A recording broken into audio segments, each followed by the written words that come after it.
God damn it, Dupree.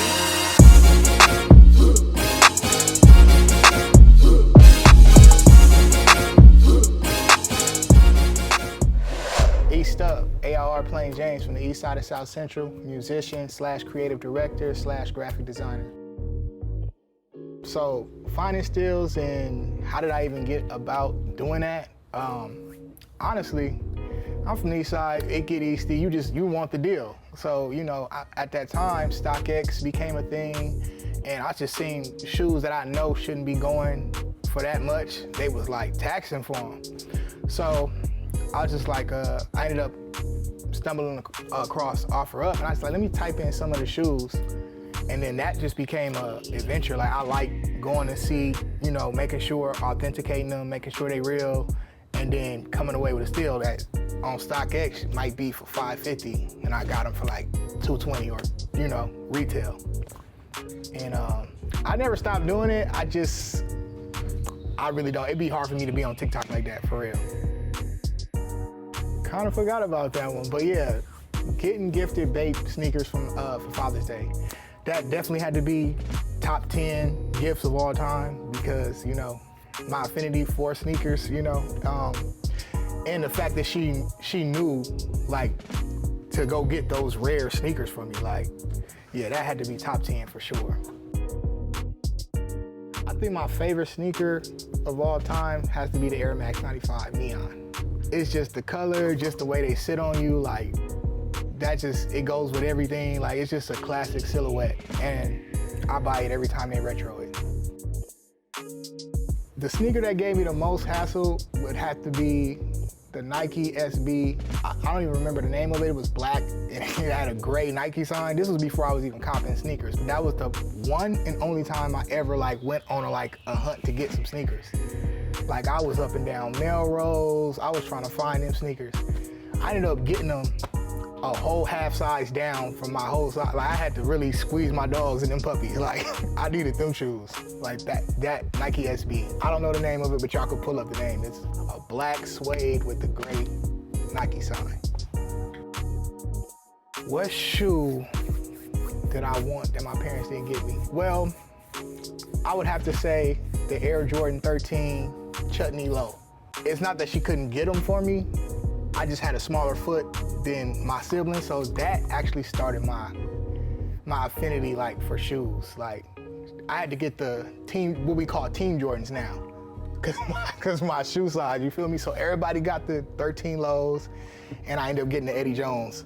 And it's like, I didn't even know Team Jordans was a thing at that time, but I knew, I'm like, man, it ain't them 13s though. So I would have to say the 13s for sure. The most exclusive shoe that I own, I would have to go with the 2007 Black Metallic 5. Like, that's, like, when I collect, I like to collect shit that hasn't been, like, you know, really retro for a long time. And that's what I take pride in. Like, everybody gonna go for the off-whites and shit like that. But I wanna find somebody who's had a sneaker, probably never wore it, you know what I'm saying, from 2000, like these right here, 2007, dead stock, never wore them. I would have to go with those though, 2007 Black Metallic 5s. Have I ever camped out? I was really never a camper for shoes. Like, I just never was into that. That's why I ended up going into OfferUp and stuff like that. But early, I think the pandemic, I was about to camp out for, it's my boy, he actually had a lawsuit. He was doing the Jordan 1s with the lightning bolt. I can't think of the name. Y'all can pull it up later, but I actually got that line, and 5 minutes into that, I'm like, man, I ain't doing this shit. Like, I'm just not a person that's gonna camp out for some shoes. The worst sneaker I ever seen?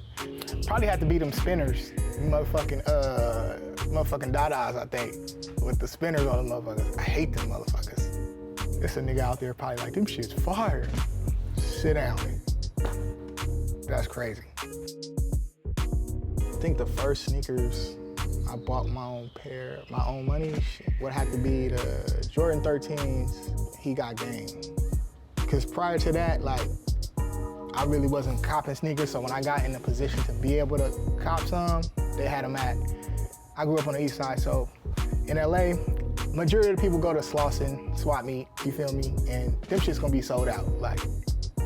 But the Broadway swap meet, they got them, you know what I'm saying? The little Asian lady in the back, she had a 9.5 left. She taxed me too, like, I think at the time, like, I spent like $250 on them joints, and I just didn't even blink. Boy, I wore them till the wheels fell off, let me tell you. On the real.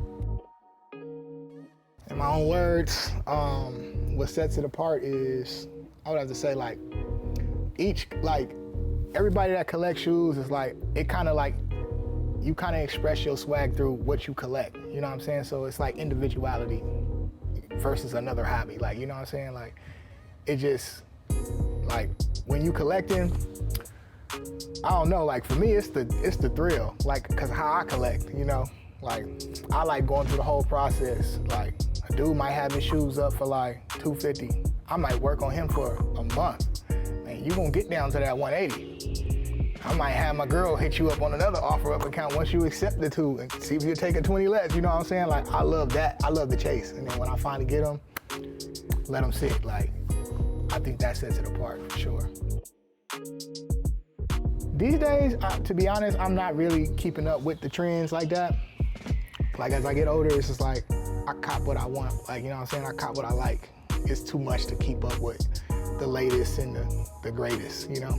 I go backwards. Like, I'm trying to find what hasn't been retro, what's still in this OG form. Once again, Certified Souls, thank y'all for having me, man. I had a blast. Airplane James, you can find me on all platforms. Airplane354 on Twitter. Airplane James 354 on Instagram. And I'm out this joint.